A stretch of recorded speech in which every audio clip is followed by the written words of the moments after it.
Hello students, today we will discuss Introduction to Strings. The string in C programming language is a one-dimensional array of characters which is terminated by a null character.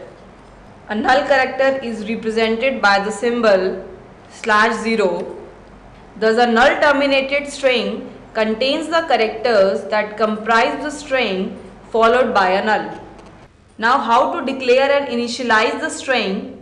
For example, if we want to declare and initialize a string consisting of the word hello, to hold the null character at the end of the array, the size of the character array containing the string is one more than the number of characters in the word hello.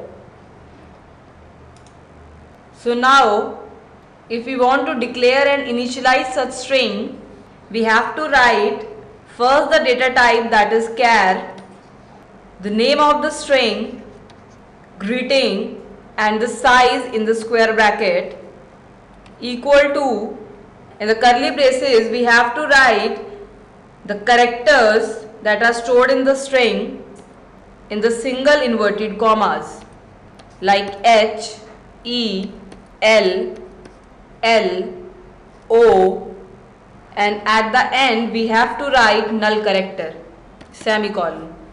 Or if we follow the rule of array initialization, then we can write this statement like char, greeting, square bracket is equal to, in the inverted commas I have to specify the value hello, semicolon.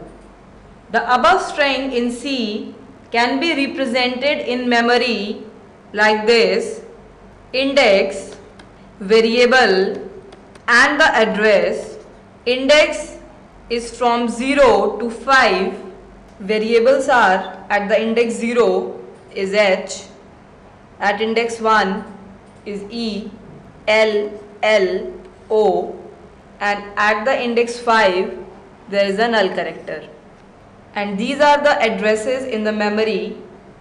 For example, these variables are stored in the contiguous memory locations. If we do not place the null character at the end of the string constant, then the C compiler automatically places the null character at the end of the string when it initializes the array. Now let's discuss a C program for printing the string. Include the header files, start the main function. Here I am initializing a string with the name greeting of size 6 with the value hello and the null character. Write the printf statement for printing the values of the string, that is the greeting message %s. Here we have to use %s in the case of string, inverted comma, then the name of the string, that is greeting. Close the main function. In this program we have just initialized one string with the name greeting and then print the value of the greeting string. Now let's run this program on the Turbo C software. You can see the same program which we have discussed. Let's compile this program. There is no error and no warning. And now run this program. You can see the output that the value stored in the string named greeting, that is hello, is printed. So in this way we can declare or initialize and access the values of the string in a C program. Thank you.